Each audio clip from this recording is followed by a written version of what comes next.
To the Granville Exempted Village School District Board of Education meeting. Please stand and join me for the Pledge of Allegiance. I pledge allegiance to the flag of the United States of America and to the republic for which it stands, one nation, under God, indivisible, with liberty and justice for all. Roll please. Dr. Corman. Here. Ms. Gates. Here. Mr. Jennings. Here. Mr. Miller. Here. Mr. Tom. Here. Okay.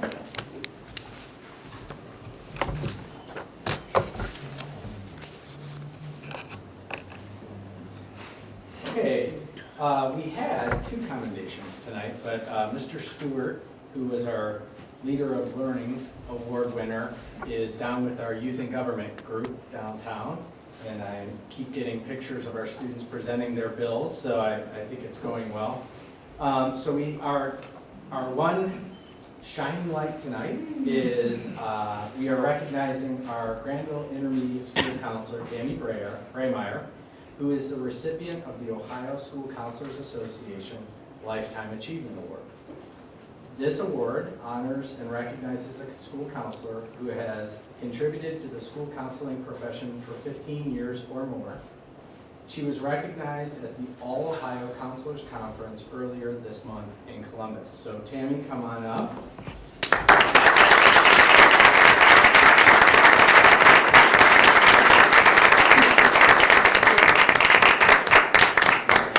Thank you. Thank you. Appreciate We're it. going to take a picture here. Okay. Well, that's what counselors should do, right?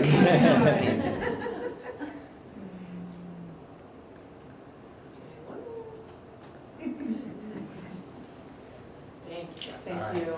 Well, so I'm just going to say a little bit more. You can stay. Okay. Well, I think one of the things that Granville Board of Education should be very proud of is the support of the school counselor role and guidance counselor role. It is something that we have in each of our buildings, and it's part of the whole child aspect of the educational process. And so I know that our staff is very dedicated to the health and well-being of our student population. So you're a huge part of that. So thank you very much, and we appreciate your service. Thank you. Okay, thank you.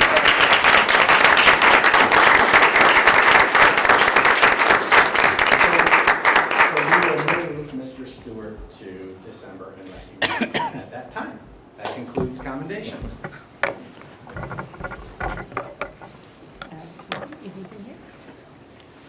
I do not see Ethan Shaw, our student presenter. So, Move on to staff reports. Yep. All right, I'm going to be as brief as possible. Glenn, where am I here? It should be up in that other tab. Okay, thank you. Okay, I'm going to go through the OSBA recommended policy changes. You know that we do this several times throughout the year. Most of these changes are requirements based on previously passed legislation. A couple of them, and I'll kind of highlight them, are what we consider permissive language. So something that we can choose to do or not do. The first couple are related to sexual harassment, and really the main change to that policy is not only in the language in the initial policy, but also in the regulations. And it used to say we should recommend a sexual harassment coordinator or a Title IX coordinator. Now it's a must. So Tanya Sherburne in our HR office serves in that capacity. She always has. But a lot of the language within the policy has changed to align with best practices. It's a required policy. We're just aligning the policy, the regulations, and the report to the current language as stipulated by the federal government. So nothing earth-shattering at that level. The next one is broadcasting and taping of board meetings, obviously we do. We stream it live. But if there are people interested in recording board meetings, they should notify the board ahead of time. That's the policy change. That's a recommended policy change. It's not a requirement. So you can consider that for the second reading. And if you want to adjust the language, you can. But it really is just a notification if someone wants to record the board meeting, however we record it for them. So it really is kind of a moot point. Transportation services. There must have been somebody who is very interested in STEAM programming, not STEM, but STEAM. So all of the transportation services and some of the other language later on relates to including STEAM in the language of community, STEM, STEAM, and private schools. So it's just an addition to that policy. English language learners is a policy that takes out the requirement for them to be in the district for a full year before taking assessments. Now all ELL students must take those assessments. Correct, Gwen? Okay. Extracurricular and co-curricular activities also include STEAM, not STEM. Well, it includes STEM and STEAM, so it's both. So that's the second place. Interscholastic activities also includes STEAM. The graduation requirements. Jeff, you might have skipped over that one program for students who are gifted. You were talking about that? I will touch Okay, on that in a that's minute. The program for students who are gifted, it is just taking what we do as far as the identification process and embedding it into the current language. So it's just an embedding of our local decision and process into the policy language. Okay? Graduation requirements. We have to include that students entering ninth grade for the first time on or after July 1st, 2017 must take at least 1/2 unit of instruction in the study of world history and civilizations as part of the social studies unit requirement. We already do that. So this is just aligning with our current language. Truancy has changed a lot over the last year, but this policy adds with or without an excuse in one aspect of the policy. So it's just a broadening definition of what is an absence. Okay, it is aligned with House Bill 410. The second to the last one, release time for religious instruction, is a permissive policy if we wanted to give the ability to have students take religious instruction during their academic school day. We have not accepted this in the past. However, it is something that OSBA recommended that you take a look at again. We have not done this in the past, and I would probably recommend that we not do it in the future. But I also want to be transparent and at least bring it to you for discussion if you wanted to have conversation. Do we ever get any requests for that? We don't. Okay.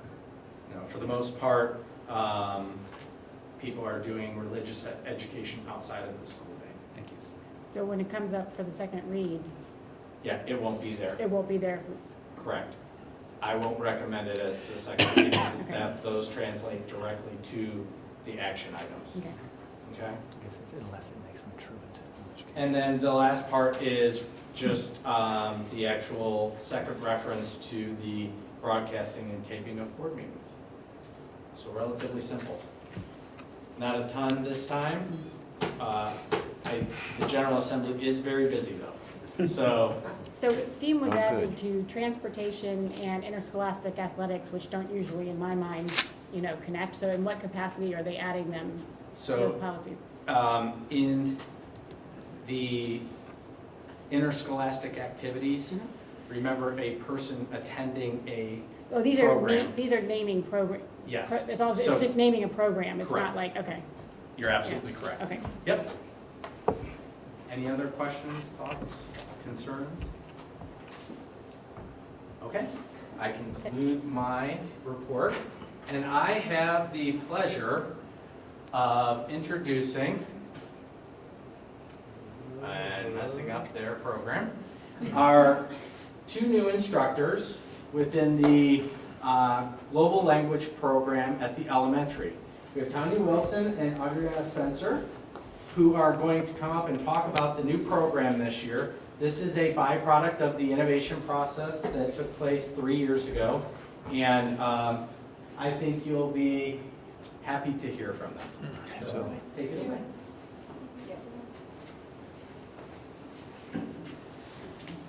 So thanks for having us this evening. We created a short presentation, hopefully not too long, and then we are going to open it up to whatever questions you may have. So the Global Language Program, it's a K through 6 program, and it's composed of 2 different areas: language, which includes, of course, the 4 skills, and it's based on the Ohio State Standards for World Language, including communication. So you see some kids there talking. We're focusing on speaking and listening, although we're also doing some writing and reading. And the second part of it is culture and diversity that goes along with that. And the culture standard of the state of Ohio is that students gain and use knowledge and understanding of other cultures. They experience products, practices, and perspectives, and compare, reflect, and share. And how we are supporting global awareness is through, well, first of all, we're both native speakers, so we bring in our own personal experience into the classroom, as well as authentic games, music, literature, arts, projects, whatever we can get our hands on. And then our curriculum is based around essential questions, such as, how do I interact with others from the target language? How does my school day differ from the school day in other cultures? And I'll just let you read the rest for a second. So that's guiding our instruction. And now Adriana is going to talk about our curriculum. In both schools, the students have learned, and these are some of the topics that the students learned, greetings and cultural differences. They have learned emotions in Spanish, also the school supplies, days of the week, the numbers from 1 to 10, the colors, and they also learn how to ask and answer basic questions, as well as songs for each unit. They have also learned important cultural events such as Mexican Independence Day, which happened, that was like in September 16th. They learned the history about it, the celebration, how it is celebrated in Mexico, and they got the opportunity to compare that to the Independence Day in the United States. They also learned the Day of the Dead in Mexico, Guatemala, and parts of the U.S. They compared how is Day of the Dead in comparison to Halloween festivities. And they also had the opportunity to see an altar created in both schools, one for Frida Kahlo and the other one for Diego Rivera. These are some of the pictures of the students doing interactive and engaging activities. This is the emotions.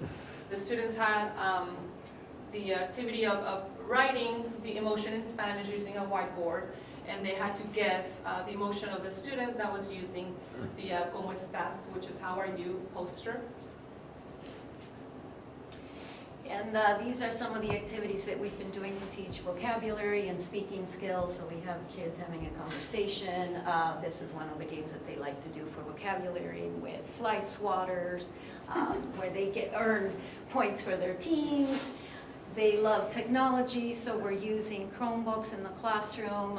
Quizlet Live is one of their favorites. They collaborate in groups, so that's what you see there. And here, various games, including, when we can, going out and playing hopscotch in Spanish to practice numbers. So these are some pictures of the students practicing speaking, reading, and writing. On the left side, you can see the 2 pictures of the students writing the days of the week in Spanish. And on the bottom, you see them putting them in order, starting with the first day of the week in Spanish-speaking countries, which is lunes, Monday. In the middle section, you see the students practicing conversations of greetings, greeting phrases using the beach ball. On the right side, you see the students doing movements for each day of the week. These are also pictures of the cultural events. On the left side is the 16 de septiembre, the 16th of September, Independence Day of Mexico. I'm dressed up with this Jalisco folklorico dress, very typical. In the middle, you'll see Frida Kahlo's altar that was on display. On the right side, you see the Day of the Dead masks that the kids created. On the bottom, that's I read the book called What Does It Mean to Be Global to the kindergarten class. These are also more pictures of cultural projects. There are the kids posing with the Day of the Dead mask, and also they are playing an authentic game from Mexico called Loteria, which is kind of like a bingo, where they learn vocabulary words through that game. And this is at GIS. The students created this billboard where they were comparing the Day of the Dead to Halloween, so you see the pumpkin at the end. They created everything. They wrote the Spanish vocabulary that they'd learned. They examined the what, when, where, why, and how of the Day of the Dead. The fourth graders created marigold flowers for the altar, which they set up themselves. And the fifth graders cut out paper cutouts, which is the string of colors that you see. And the sixth graders did more of the posters and looking more in depth over what it was all about. And we're going to show you a few videos, so we'll pause it so it's not too long, but we thought maybe that makes it a little bit more real. So the first one is a song that if you're a parent, you would have probably been hearing it, and if you're a teacher at the school, you hear it in the hallways because it's really catchy. But it's to do with counting numbers, and the kids decided to make their own gestures, so they're doing the Macarena dance in this one.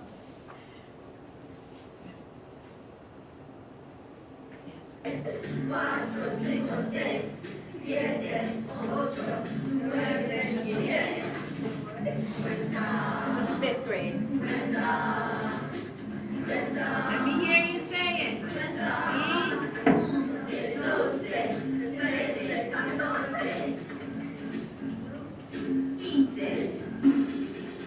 That just gives you a taste for what they've been doing.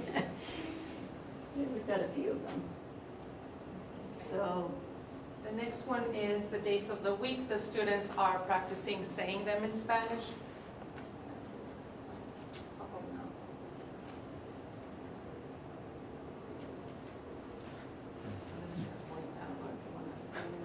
do you want to log in for yourself? You'd have to log in for yourself. Okay, let's skip that one for now. Okay. Okay. The next one is meet and greet, and they get a chance to really practice speaking in an as authentic as possible setting with lots of different students. This is a sixth grade class, and they're practicing how to greet each other in Spanish. Buenas tardes. Buenas tardes. Muy bien, gracias. Muy bien. Me llamo Josh. ¿Y tú? ¿Cómo te llamas? Me llamo Karen. Me llamo Ella. Tengo 11 años. ¿Y tú? Buenas tardes. They repeat it over and over, but it's fun, so we don't care. Muy bien. We'll just pause that here. You get the idea. And this is a small class, but I've had up to 28 kids online. Just go, go, go. In this next video, it's the greeting song of class. Let's see.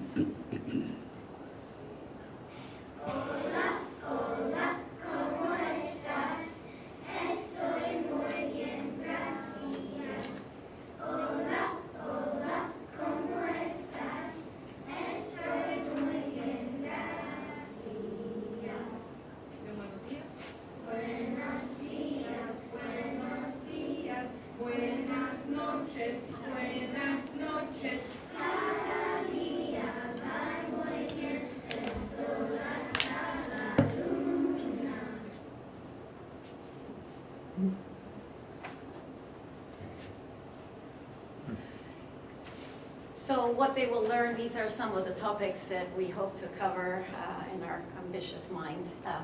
So including vocabulary, verbs, how to express likes and dislikes, geography, and I'd like to tie 5th grade curriculum. They're going to be studying the Mayans and the Aztecs, and so I'd like to tie that in with them. Phrases in Spanish to be said in the intercom, songs, holiday songs, and upcoming holidays in Spanish. For investigating the world, I have this project that I want to do with the 3rd grade students, the project-based learning project. It's about them comparing 3rd graders' daily life with other 3rd graders from Mexico. And they're going to have a chance to talk to the students through Skype. Also, they're going to present their findings to other students, teachers, and parents. And at the end of the project, they're going to create this bilingual bookmark that we're going to mail to the students in Mexico. And then at GIS, the 5th graders decided that we needed to expand the use of Spanish beyond our classroom, and we're actually teaching teachers, administrators, parents, whoever comes along. So they created their own labels, which you can see on the top left. And this was a collaborative project with Beth Downing, our technology teacher, and they use PowerPoint, they use their own creativity and design, and then we recorded their voices with the pronunciation of each label for different areas of the school as well as school items within the school. So we are working on that, and then future projects, I'm also looking at establishing a Skype and pen pal relationship with the Spanish immersion school in California where I used to work. And they have a large migrant Mexican community, so that will be really interesting for our kids to learn about them as well.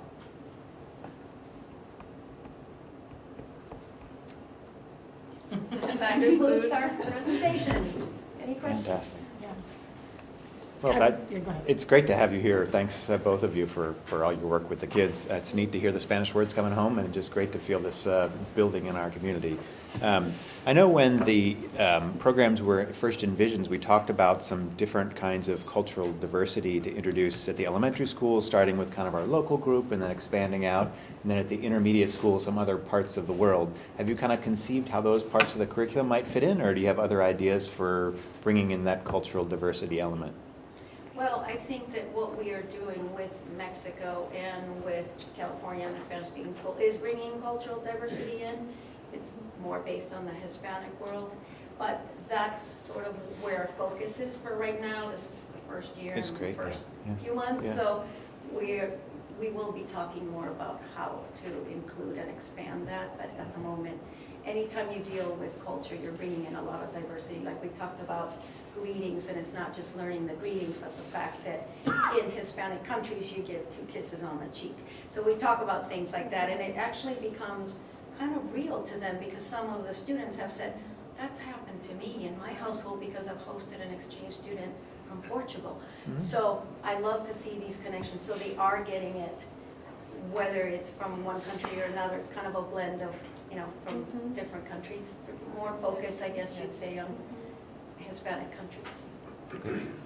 Okay, thanks. Yeah, definitely excited to hear about everything that's going on, and you've only had them for a quarter, and I'm really impressed with the comfort level that they have, just going for it, right? And I think that's one of the things that is really important, because I have a niece who studied Spanish, and she was really good at it, but until she actually was immersed and did a lot of the speaking when she went to Peru, she was afraid to speak. If she could read, she could write, but so I'm excited to see that there's a lot of the oral language, being a strong part of it.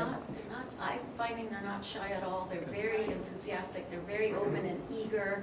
It's been wonderful, and they're really fast. They just pick it up, compared to, sorry if there's any high schoolers. Really, you do see the difference, how they're less inhibited. It's really the time to learn a language when you're young. It's just easier. It's also exciting, because I don't think that this program exists anywhere else, am I right? We sort of threw a lot at you guys to create something that's brand new, so I think it's really exciting, and it could be a model for other districts down the road. So it's, Yeah. thanks for being here. I'm very excited about it. Thank you. I have a question. I wonder, I know it's a new program and everything, but where do you foresee a first grader entering 7th grade, and at what language class would they be? At what level would they traditionally be in for an Ohio school? I know we would start Spanish 1 for our kids going out now, but Yeah. I mean, If they started in first if they grade started by in the first time they grade. get to 7th yeah, grade. where do you see? Well, I worked at Bexley, and they have a Spanish program there, and at the time I was teaching 7th grade. They still take Spanish 1. Now again, we're not the Bexley program. I think we have some other elements that are going to help with them learning the Spanish. For one, our classes are slightly longer, so that helps. But it's a once-a-week program, so we have to be realistic as to how much could they do when they're getting 1/5 of what they would get in Spanish 1. But I do think that they'll have a really good basis, and I think where it's really gonna help them is the speaking, because they're gonna be doing that from first grade on, and they'll know some basic vocabulary, so that'll help when they do get to talk. And so it's building a really good foundation, but I can't say right now if, will we be able to skip Spanish 1? I doubt it, because it's also a more grammatical emphasis, not just talking and learning vocabulary, but then you get into more difficult grammar structures that we're not going to do in 40 minutes once a week. But I think it's one of the things that we're going to have to look at as the program evolves. You know, we've been Yeah. at this for 2 or 3 months, and it's going to be really interesting to see that evolution from one year to the next, Yeah. you know, and so that's the organic part of this process, which I think is pretty exciting. And I want to compliment both of you. You have spent a lot of time and energy getting this program going, and the energy is in the room, so to speak. And I want to thank you for your dedication to, you know, when we first kind of conceived this process, we were like, ooh, that might be mission impossible. But I think you really have started to, you know, make the impact that we had hoped. So thank you. Yeah, that's feels good. It shows. You don't always know. It shows. When you do hear them singing Buenos Dias, We Buenos can Dias, practice you know, with each other, with what us. with teachers. With Teachers teachers, want to too. learn too. Yeah, It's- that's cool. It's just great. Great. It's infectious. Yeah. For sure. It's great. You're good. Thank you. Thank Thank you. you for having us. Thank you. We've reached the portion of the agenda where we will entertain public comments. If you'd like to address the board, please come to the podium. You can speak for state your name and address and speak for 3 to 5 minutes. Can I turn this? Sure. Sure. Jeff, I'm on the clock, so you can start Okay. the timer here. For purposes of rare fines, see if I can keep it to 5 minutes. My name is Andy Wildman, I'm the Executive Director of the Granville Recreation District. Look at 40 Hampton Drive, Granville, Ohio, 43023. Here to say thanks, as always, on behalf of the Granville Recreation District. We've been trying to get here quarterly, and that's what I think it's about that time again. I'm always trying to think of something specifically we can say thanks for, and it was great that I saw Kevin walk in today, because it reminded me how hard Kevin works to make the gyms available for the rec district. So from K all the way through 12, we have 60 basketball teams playing in our gyms. And so we don't always think about it. We just think, I know we can make this work, and there's enough gym space for everyone, and we all just got to work together. When you stop and take 60 basketball teams in 4 gyms, that's fuzzy math at best. So it's just, I want to thank Kevin for how hard he works.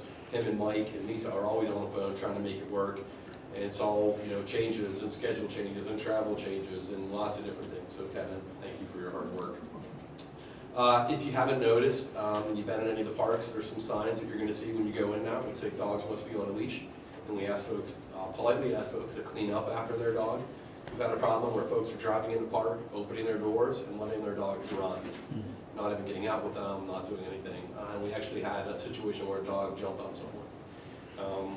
We did some research. Apparently, that's always been the policy, and there's even a sign at Wildwood that is BM before Miller, because Lisa did not put it up.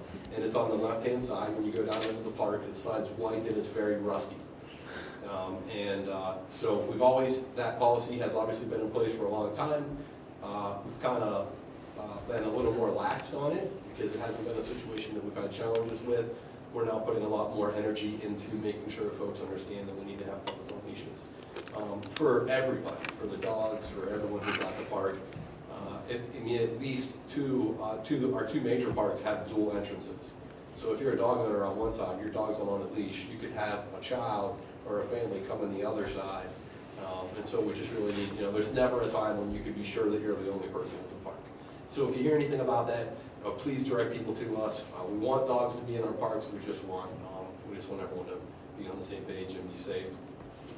And then Ben Yater is here. Ben is, I want to recognize him and his team and provide an update for the playground. So we have currently raised $427,000 to rebuild the playground at Wildwood. That rebuild is going to be April 16th through April 22nd. And if you're going to be in town those days and would like to assist, we would love your help. There's a job for everyone. There's cooking, there's babysitting, there's literally something to do for everyone. Kids as well. Power tools, obviously we aren't going to let kids run power tools, but really excited about it. The committee of volunteers has been great. Matt Miller and Nate Wilson have been chairing the fundraising in. We're at $427,000 now, and we still have some asks out to major foundations, and with the goal of $500,000, so we'd be able to put the poured-in-place surface and have a maintenance nest egg that we can carry forward. So certainly, just real excited about it. Feel really confident that we're going to get to our goal. And again, I want to thank all those guys and their hard work. And last but not least, I'm not going to put my hat on, but I'm going to shift gears and change my hat. As a parent, I just want to say that my son has had the greatest experience in marching band this fall. And from someone who participated in that activity at the collegiate level, and I've had the opportunity to chaperone some of the trips and to see the kids' passion for music. To be on a bus, school bus riding home at night, that's not that comfortable. But to be on the bus and see them using their phones to like music, to talk about music and chord structure and sing, as someone who's passionate about music as I am, that is amazing to me. So I don't think always do a good enough job of celebrating our successes and thanking folks in our community. And I just want to thank you as a board and the staff. Mr. Burnett, I thank him every day for bringing Mr. Smith here. I would agree, it might be his greatest hire ever. So just thank you. Because it is, if you haven't heard them, I'm sure you've heard them play, they sound amazing. Amazing. They sound better than most college bands. And so as a parent of a son who is participating in that, and would just love drums being played in my house most of the day. So I just, as a parent, I want to say thank you for that. So over 5? No, you did well. 4 minutes and 45 seconds. Well done.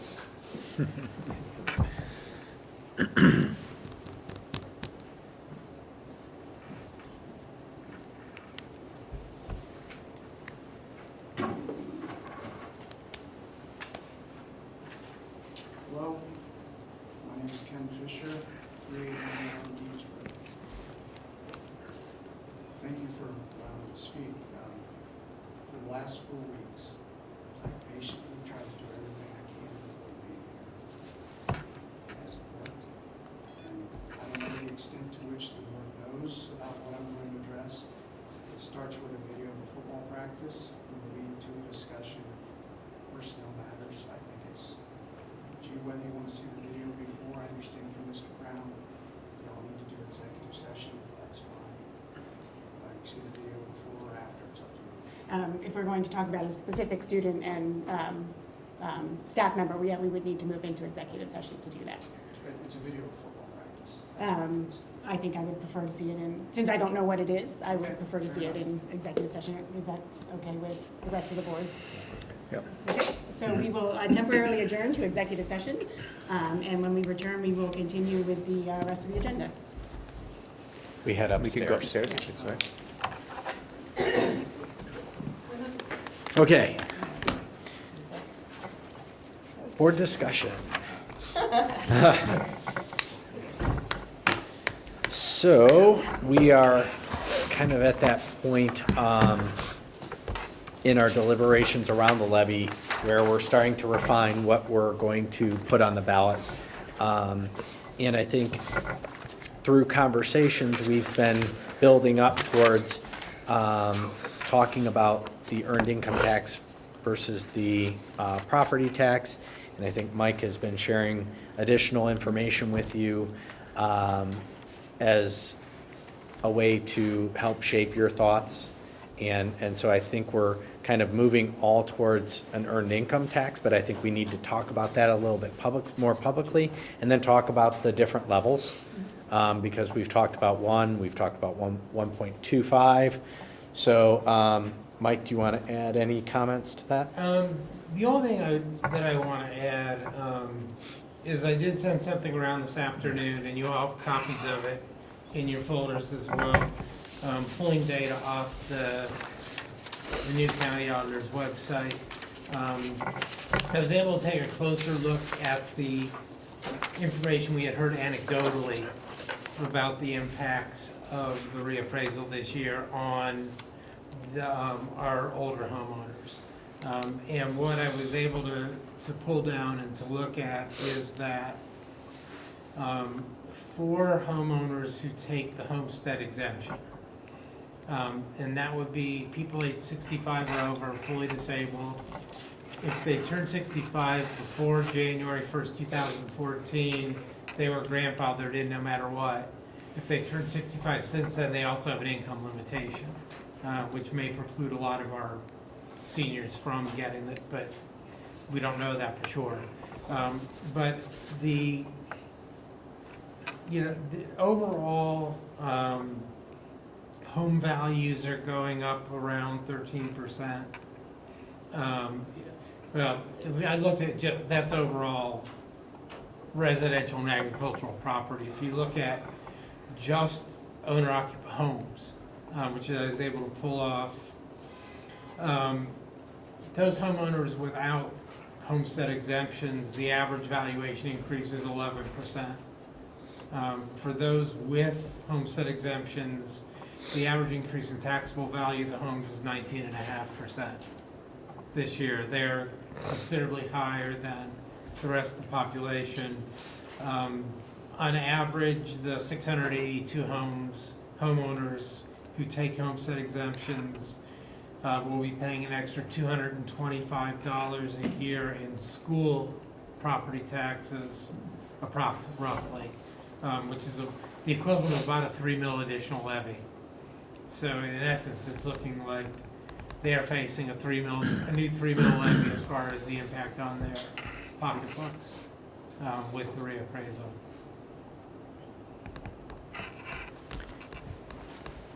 That's a great analysis. I really appreciate you bringing that forth. It's kind of an important piece of this puzzle to some extent. And I think we get some feedback relative to like whether we're trying to put an income tax in to be specifically favorable to one group or another. What have you heard that kind of motivated the analysis or the discussion?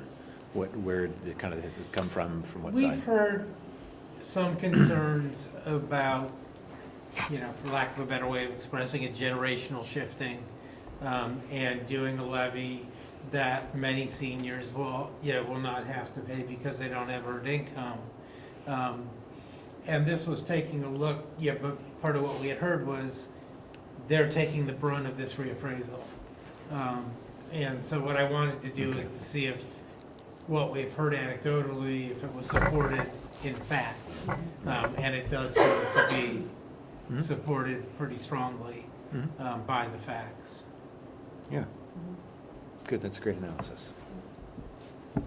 You Jeff, were you going to say something? No. Oh, sorry, okay. And Dr. Coleman, you had asked me earlier today about if there was evidence that these folks have been in their homes longer, they've been paying school taxes longer than most.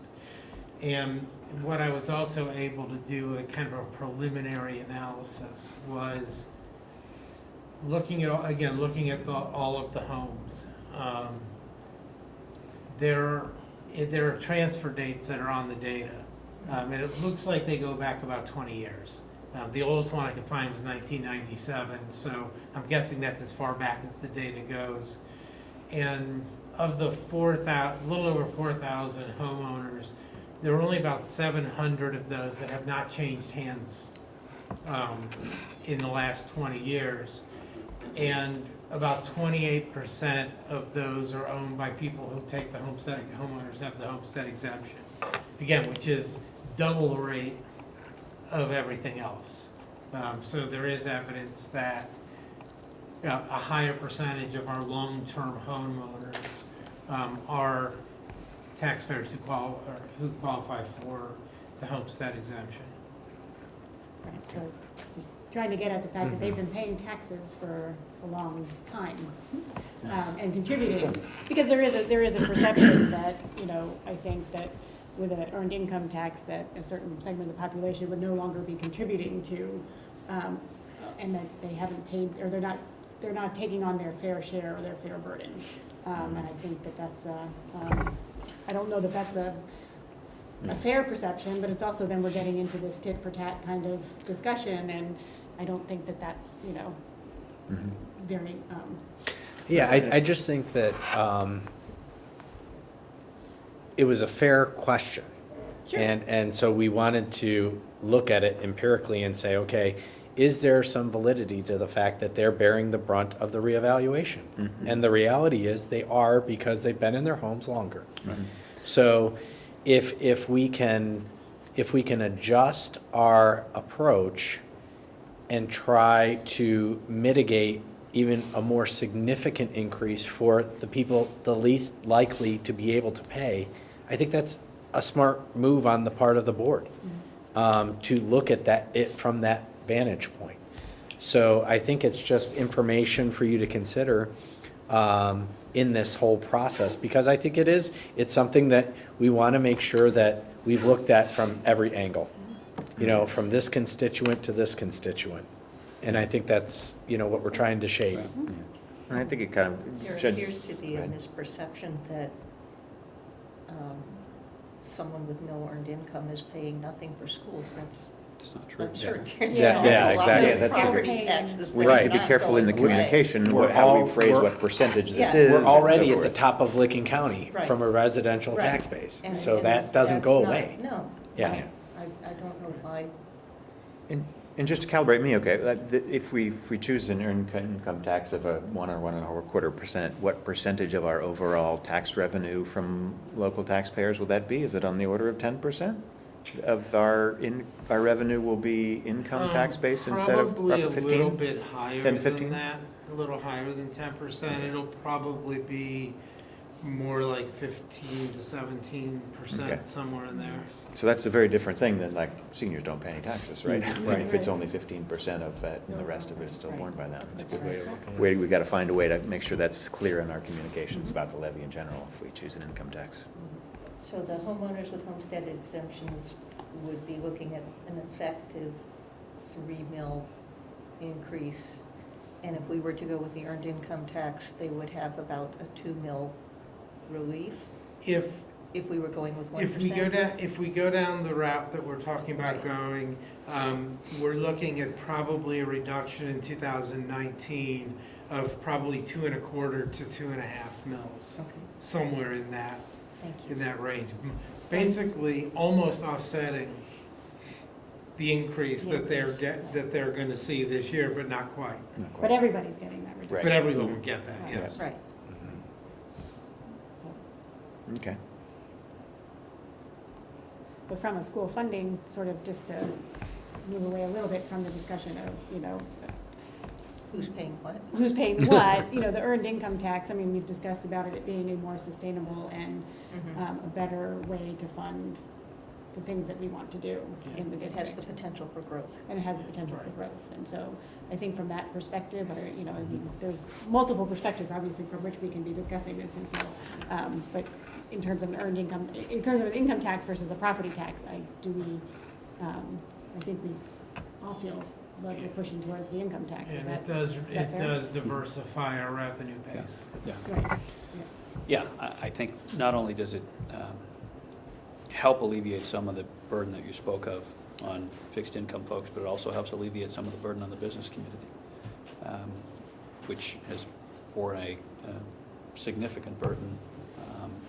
And we're hearing from folks in that space too, that it's a real challenge. And at a time when we'd like to see a healthy expansion of the business community, this may be something that lends itself to that.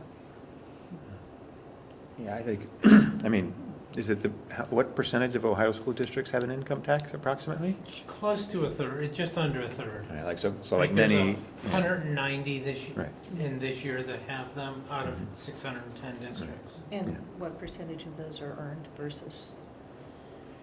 It's a higher percentage are total based rather than earned, only because the earned option has only been around since about 2004 or 5, whereas the rest of it goes back into the 1980s. So for the first 16 or so years, the total base was all that was available. Right. And a lot of districts pass it. Some have converted to an earned since then. Most of the newer ones being passed are earned. But if you look at the aggregate of all the districts, more of them are the traditional base than the earned base. When I think about the income tax versus the property tax, I guess I come back to the first thing I want to do is make sure we get funds, operating funds for our schools, right? One way or another. And so I've had some concerns and a lot of conversations about whether that's going to be fundamentally harder for us to pass a levy that gets us the operating funds we need with income tax versus property tax.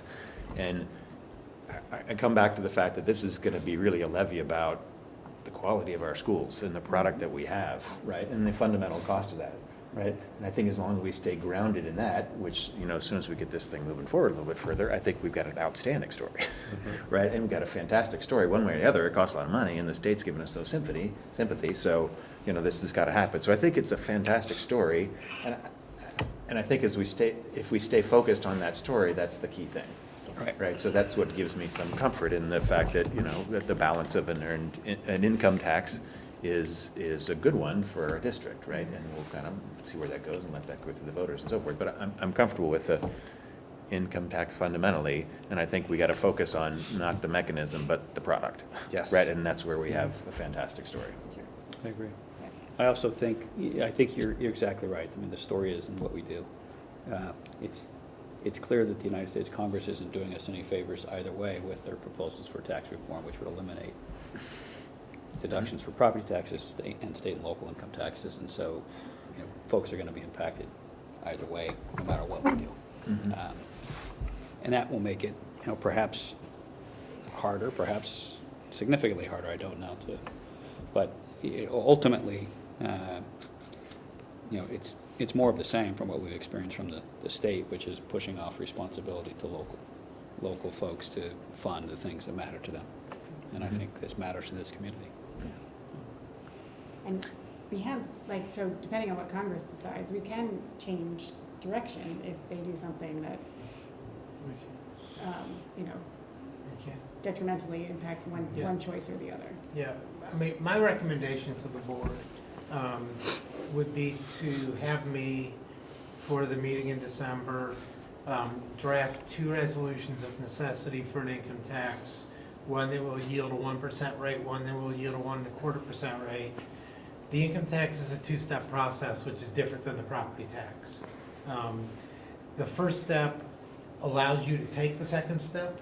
It does not require you to take the second step, but you can't take the second step without having done the first step. So I would recommend that we do that we enact 2 resolutions of necessity to get 2 certifications. And then for the January meeting, at that point, we would probably need to make a choice whether we want to go property tax versus income tax, and if we chose income tax, 1 versus 1.25. But we are not obligated to the income tax, even if we do the resolutions in December. Along those lines, and I think you're right, we should ask you to do that. Along those lines, if we're making a decision ultimately between a 1 and a 1.25% tax, And, we discussed openly that a 1% tax will probably give us sufficient operating income in order to meet our operating obligations for 5 years. Probably Probably six.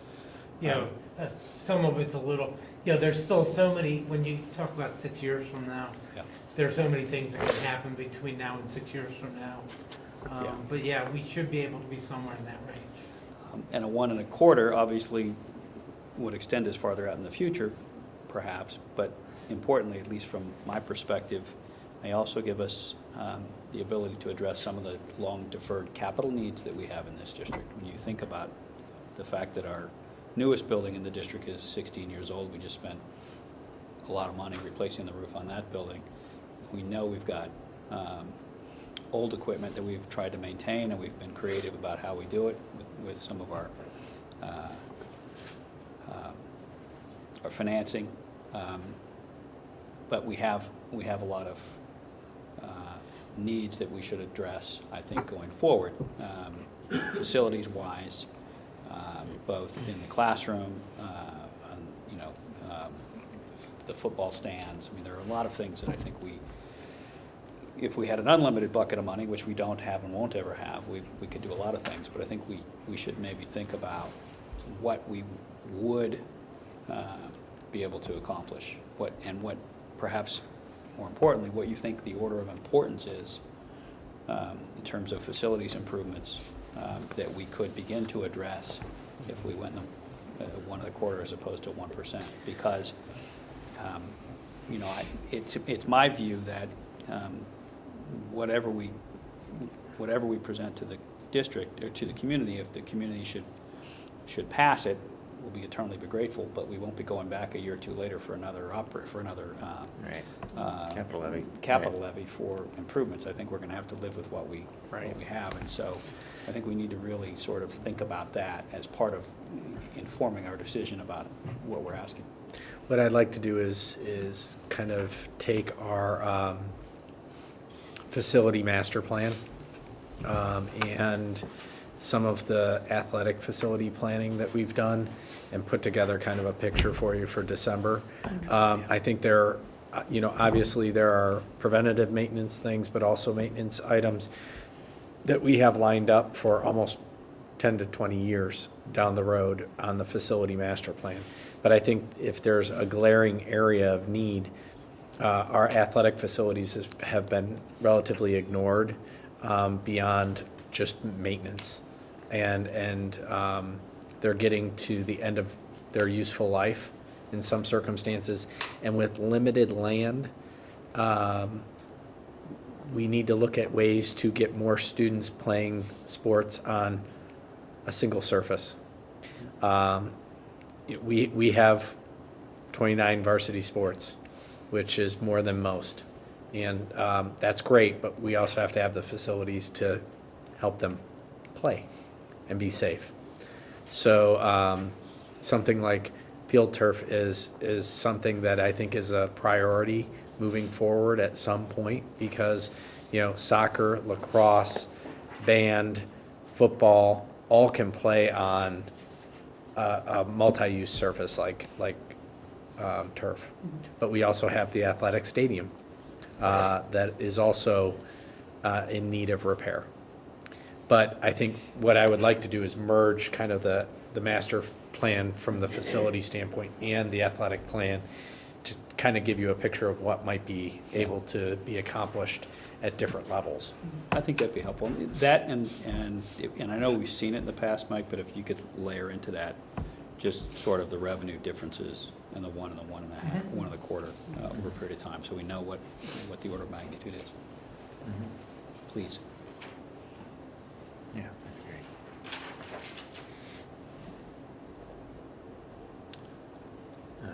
Have you all been hearing things through the community about this? Has it hit the radar screen for the most part? It seems like it's pretty quiet until it's the last minute usually. Right? I don't know how to draw that out or how to start building Jen that. and Amy attended the chamber meeting where we did our good. financial outlook, and I thought They were receptive. they were receptive to the concepts, and I think the other we talked about where we've added value over the last 5 to 7 years in our academic programming as well. And I think people are comfortable with the alignment to that innovation process and spending money intentionally in areas that we felt would add value, like tonight.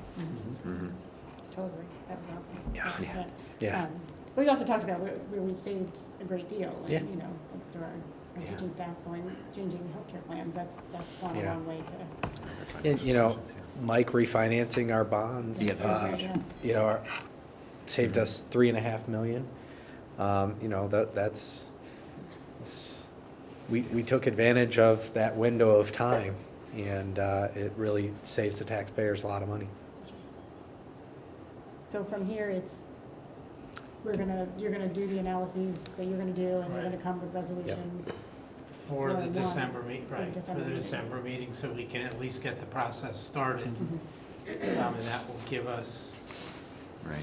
3 or 4 weeks to, see if what Congress does has any influence on the decision, and then to just really evaluate, if we go down the income tax route, what we get for 1% and what we get for 1.25% to see, if the differential in the rate is worth, the services that we get for that differential. That's good. Great. Any other issues or questions or comments? No? Okay, all good. Thank you for getting us such good information, too. Yeah, I know. People- I I've know, never I know, seen I know, yeah. somebody so excited that the auditor's office created a new way of looking at data. I mean, he was downright giddy. It was scary. It was very exciting. See what I mean? If only every other county would do that. Yeah. That'd be great. Okay, we'll do board reports, and I just have a quick update from CTEC. Stephanie Priestnell, who directs all of the CTEC satellite programs, recently met with high school counselors and principal and talking about the IT pathway. And a couple of great things have happened there. They are going to start an AP computer science class. Unclear if it will be next year or not, depending on credentialing of the teacher, right? Next year. Next year, it will happen next year? Okay, good, because she was, and then, but they've also created, they've looked at procedures and scheduling and prerequisites for students in 7 to 12 to make sure that it's as flexible as possible so that students could, get into the courses that they, more students could get into the courses if they really want to have them. So they made it more flexible and easier to take part in the IT pathway. So I think that's, Stephanie says she had a great meeting, Ryan, with you and the principals, and she was, thankful that you guys all sat down together. And so it's a nice partnership that's building, and I'm glad to see that that's happening. But that's all I have for CTEC. But I think it's, it's an exciting thing that we're going to be. And AP we're computer looking, science. we're looking at a lot of different ways to continue that partnership. I think that model works well, and so we're trying to look at other ways to model or replicate that pathway. Fantastic. That's great. Thomas, you have- For the Granville Education Foundation, firstly, the GEF welcomed a new trustee, Janice LaRosso, who is a Granville High School alumni and active member of the community, so it's great to have her as a trustee. The GEF did just approve and grant a list of grants this fall. I don't have them with me. They're in the agenda. Oh, they're in the agenda, so we will see soon. Under the donations. Under the donations about that, and we can take a look at those and browse that list of grants. And again, it's a fantastic list. I'll let you just look through when you get a chance there. Also, the GEF got together and stuffed envelopes for the fall fund drive. At this time of year is a great time to solicit funds, so everybody watch your mailboxes and find a way to support the great activities there.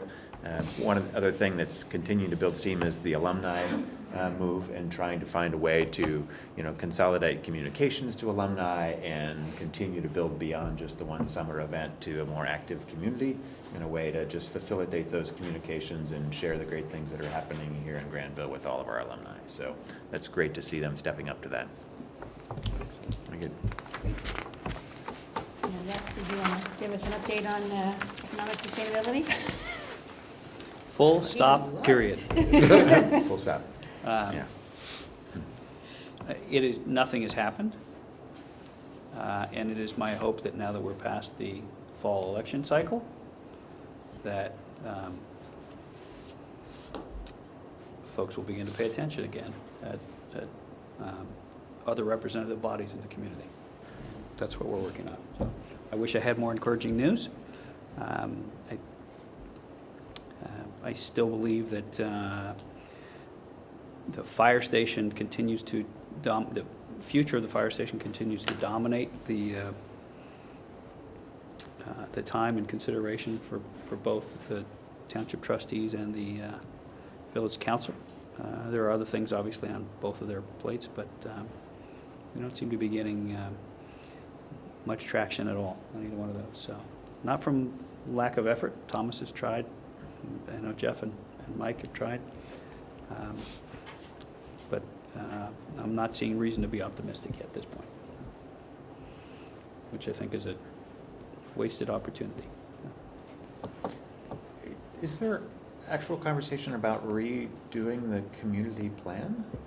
A long-term plan? Because I saw a meeting announced about Yeah. sustainability in general, and I didn't know if that was That was- I gearing read it differently toward- too, Thomas, but that was. I didn't attend the meeting. but, Councilwoman O'Keefe put together a forum on economic sustainability, but it was more about It wasn't economics. or It was sustainability. environmental. sustainability. So Yeah. it was more about recycling and what ways that we can look at renewable energy sources, those kinds of things. It was not an economic development And not a conversation. long-term community plan conversation Right. as much as Right. just. I don't have the sense that, at least at the council level, that there's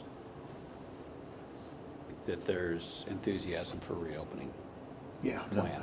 Yeah. There is a group that was formed by the council that includes some members of the planning commission and council members and others, and I've been invited to some of their meetings.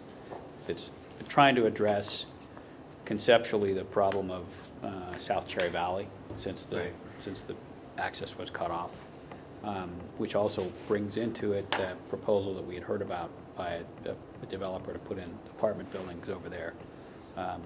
That group has met 3 times that I know of, and they're continuing to entertain different ideas and thoughts, but it's pretty focused on that one location.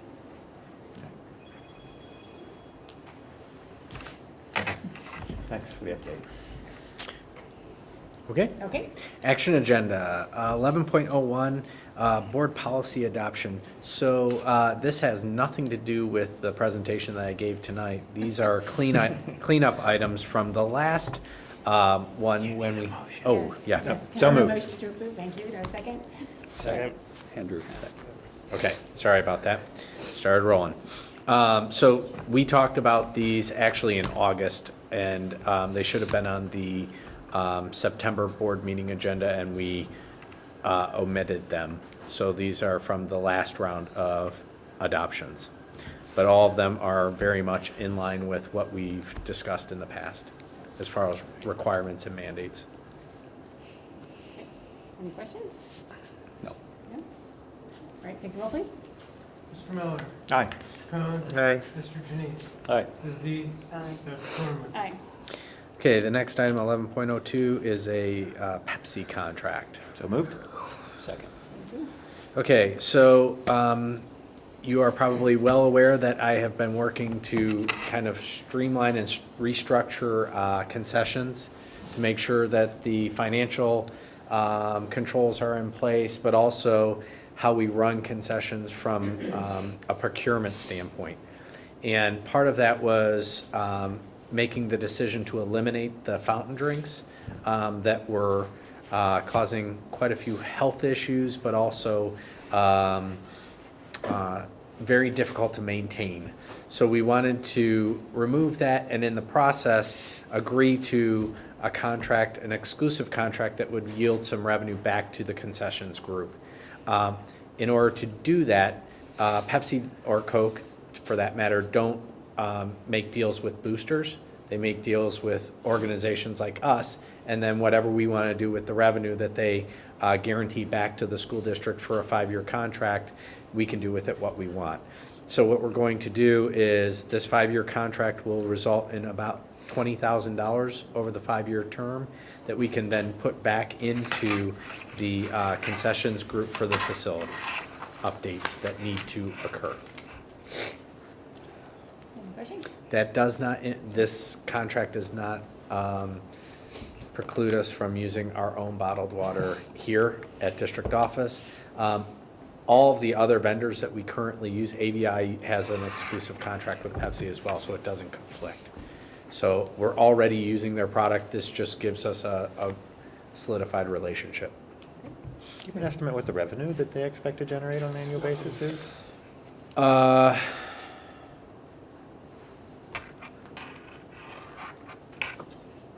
Concessions? Pepsi, this contract? I Yeah. have no idea. That's okay.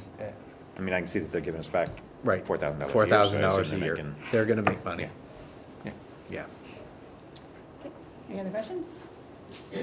Take the roll, please. Mr. Miller, Aye. Mr. Janice, Aye. Ms. Deeds, Aye. Mr. Khan, Aye.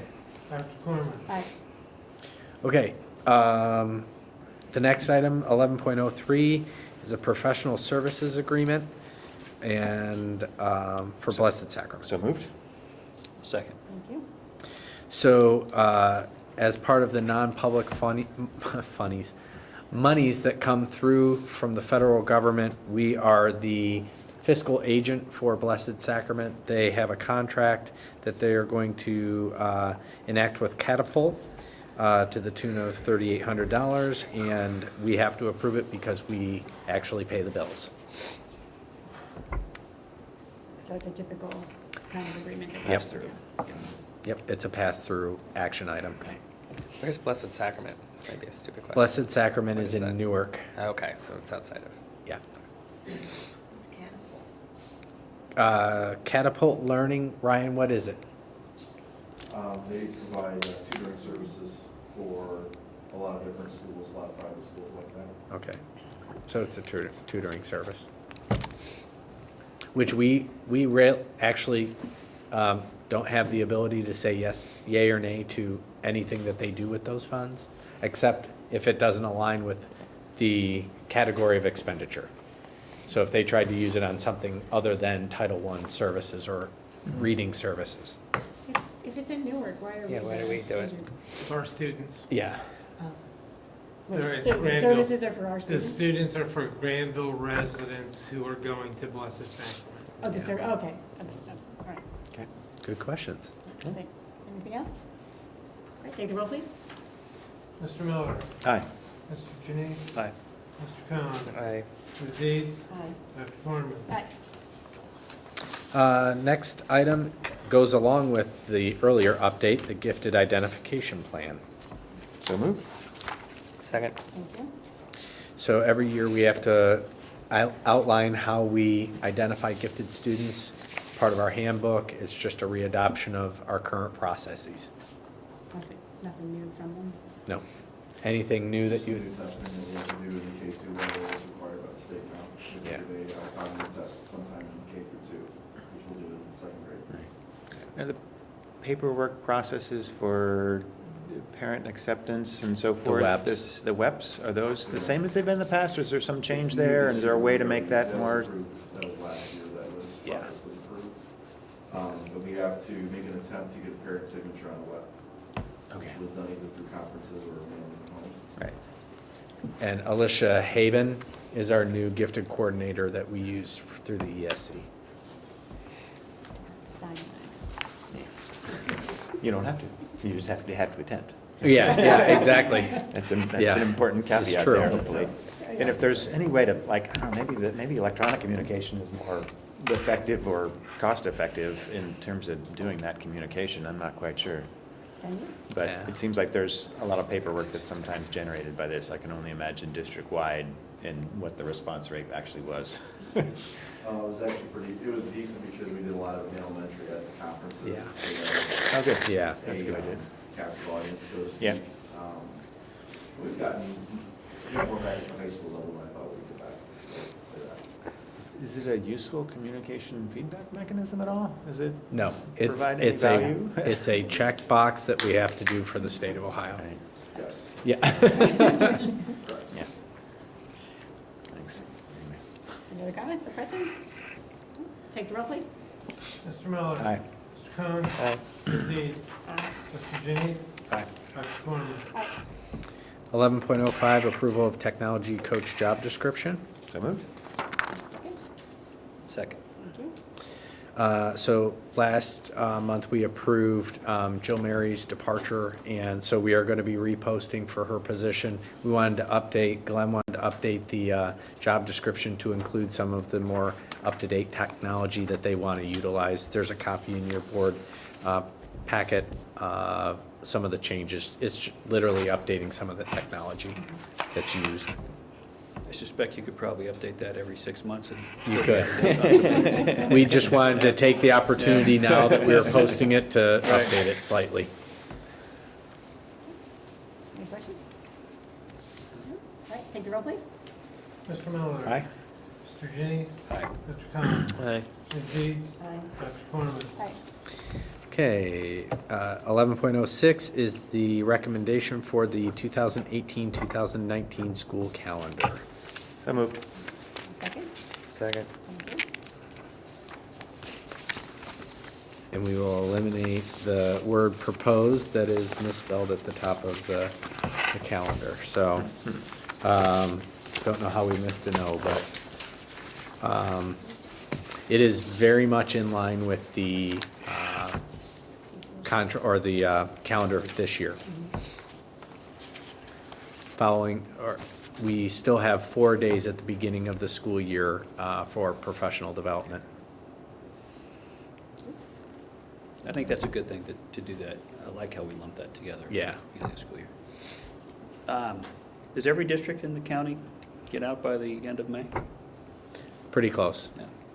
Yeah, I think some of them still have, like us, their makeup days, although no one will probably ever make up a day anymore, Yeah. based on the hours requirement now instead of days. But yes, Yeah. I don't know of any that go out in June. The three that I know of for sure, I'll get out the same week that we do. Yeah. And this is different in that the classes continue after graduation and after Memorial Day, where they've not in the past? Is that right in this calendar proposal? We've gone both. We've done graduation and come back, and we've had also graduation at the very end. So this calendar This- proposal? yes, they come A couple back. days after. Yes, Memorial Day. Okay, but not into June. all right. Which bugs me. Yes. I know I'm the only one that's bugged by it. No, I understand. No, I two observations, and, no quarrel, because I think the calendar committee works hard to get things done. I think there are things we could do within the schedule, and, I'm not at all opposed to having school bleed over to the first week of June to allow that. For example, I think it can't be that productive to come back for 2 days the first week in January, Thursday, Friday at school. I would rather offer families, just because the first falls where it does this year. Obviously, the first fell on a Friday, and then I don't have a problem coming back on the following Monday. But it seems like we come back just to come back. I would rather give families some more extended time off for travel, and that, from a personal perspective, that impacts us. But and I'm not sure that I like the having school after graduation, classes still after graduation. I wonder how useful those classes are after, people have sort of emotionally checked out.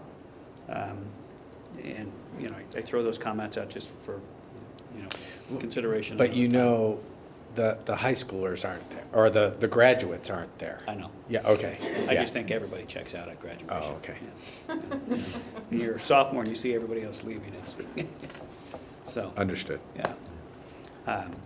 Again, not an issue now, but I'd love to see us contemplate some of these things at some point. Okay. Calendar discussions.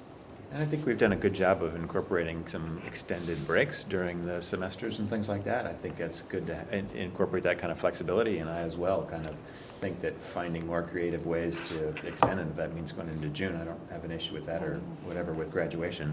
So I'd guess give that feedback to the calendar committee in the future that we're supportive of finding alternatives here in the light of the innovation process, which kind of looked at A doing balanced something, calendar. a balanced calendar, which, you know, I think is a little beyond what we can do from some other constraints, but I think the more we can move along those lines and experiment with the possibilities, I think I'd be receptive to that. Yeah. Side note, complete side note, but Mr. Durst worked with his staff to create no homework breaks. So it's new this year, so over Thanksgiving break, students are not assigned homework so that they can actually take a break. Be thankful. And be thankful, yes, exactly. I saw that, and I think that's fantastic. Yeah. That announcement's really good. It's not a phone. I'm just gonna throw it out in the hall. It won't stop. I'm sorry. Wasn't bothering me. Wasn't, yeah, that's fine. Bothers me. So. Was it something you gave him? No, I can relate to it. Yeah. So. Any other Calendar. discussion about the calendar? No. No? We'll take the roll, please. Mr. Miller? Aye. Mr. Cohen? Aye. Ms. Deeds? Aye. Mr. Janice? Aye. Dr. Corman? Aye. Thank you. Consent agenda 12.01 A through E. So moved. Second. Thank you. Yeah. Anything you'd like to say? I would. First of all, obviously we have a host of donations that we'd like to accept, and the Granville Education grants at the top of page 4 that they supported this year. I think the Granville Education Foundation has a really strong group of trustees right now and have really good goals. And I think they're working very well to support the schools. We have several retirements. Mary Glick is a bus driver. Mary's been here for a very long time, and she is retiring. Cynthia Schaefer and Christine Saddlemeyer. Cindy Schaefer is the FCS teacher at the high school, and Christine Saddlemeyer is an English language arts teacher at GHS.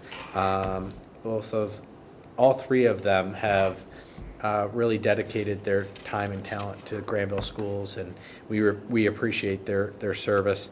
They're notifying us because, one, it gives us the ability to go out earlier to find replacements, but also we don't have to evaluate them this year because they've notified us by the November board meeting. We also have one resignation, Kim Parkinson. She is our educational aide at the middle school office. She is moving on. So we absolutely appreciate her service to the school district. And a couple of overnight field trips for athletics, and there you have it. Any questions about the consent agenda? Thank you for all the donations. And, Yes. particularly thanks to the Granville Education Foundation for allowing us to continue with the innovative education that we provide. Other than that, no, nothing. All right, take the roll, please. Mr. Janice? Aye. Ms. Deeds? Mr. Cohen? Aye. Mr. Miller? Aye. Dr. Corman? Aye. Thank you. Fine. Monthly Yeah. financial report. So moved. Sorry. Do I have a Little second? slow on that taking that one. So was I. Sorry, you're the second. Go ahead. For one of you. Andrew had it. Okay, Andrew. I will keep this very brief because once again, it is nothing very exciting going on, which is always a good thing in the finances. The only two items that make the data look weird, the revenue side, we did not get the rollback from the state that we were expecting in October. It actually showed up finally today. So we do have it now, so that will balance itself out. by the end of this month in the report, and things will look more normal.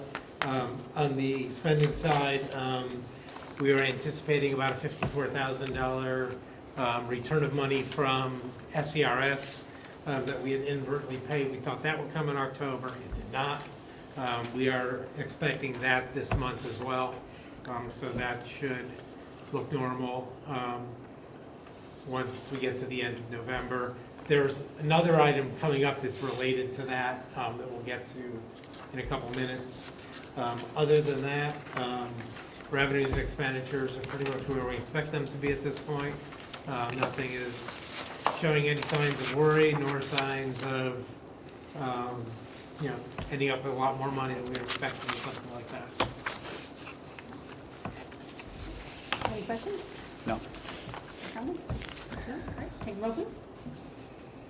Mr. Miller? Aye. Mr. Cohen? Aye. Mr. James? Aye. Ms. Dees? Aye. Dr. Corman? Aye. Thank you.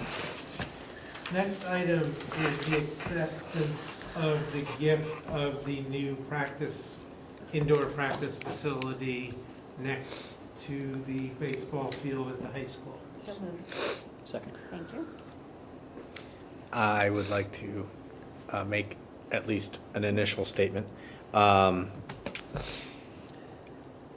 I am impressed that we were able to get that facility under roof as quickly as we did. This facility is completely clear of any liens that have been certified by whoever does that certification. Probably a sanitary. Yeah. We have the documents that say the facility is free and clear. And I want to at some point recognize the individual that donated this, but not at this time. They wish to remain anonymous, but you can see it's a significant donation. Largest that I've seen here in Granville since I've been your superintendent. And I think it hopefully paves the way for many others to be generous. But I think it's going to be a great facility, not only for baseball, but for softball, indoor golf, and even some lacrosse activities. So I think it's going to be widely used, and we appreciate the donation. It has a restroom and a locker room. Yes. Too, right? Yeah, complete facility. Yeah, it has locker rooms, restrooms, a concession area. Does it have a name? It is home of the Blue Aces. Okay. As of right now.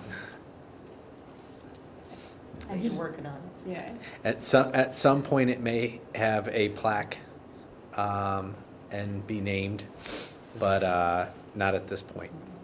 Thanks for helping us know when it's appropriate to celebrate it and in what way, because I think it's something that we should really highlight for the entire community to kind of show a model for fantastic support here and really show everybody how much this is going to be used and so forth. So the more we can do to celebrate, acknowledge, and replicate it, the better. And he came to us.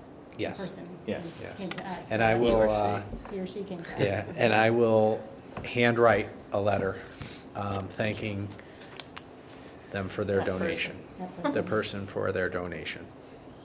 That was one of the stipulations, which I appreciated. Absolutely. Mm-hmm. Any other questions? No? Take a roll, please. Ms. Dees? Aye. Mr. James? Aye. Mr. Miller? Aye. Mr. Cohen? Aye. Dr. Corman? Aye. Thank you. 13.03 is a resolution to create 2 new special cost centers within our agency fund. So moved. Second. Thank you.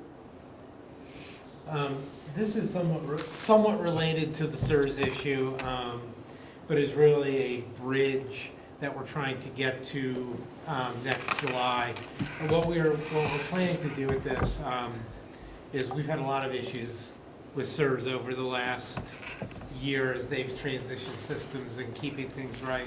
What we're going to do is we are now going to just set up 2 special cost centers in an agency fund. We will pay 14% of payroll, every payroll into that fund, and then charge our foundation, which is where we get the charge for SERS, charge that against the other fund, so that we keep it, the general fund, the operating fund will be clearly balanced every month. Had we been doing this would have avoided the confusion that caused the double payment, that one double payment to CSRS. That would have been avoided if we had done that. Ultimately, where we want to get to starting next July is what's called direct pay, where rather than having our payments taken off of our foundation payments from the state, we'll just cut checks twice a month. Well, not really cut checks, it'll be all electronic, and pay the twice a month directly to CSRS and STRS, which will alleviate a lot of issues. Will these accounts go away then, or they will be paid out? The accounts will probably go away once we completely transition and make sure that there are no outstanding surcharges or anything that is due from a past period. But this is probably just an accounting change that will simplify life, I think, especially for Carrie and for Tina, in keeping the money, making sure it's staying balanced each month. Any questions? No. Take the roll, please. Ms. Dees. Aye. Mr. Denise. Aye. Mr. Khan. Aye.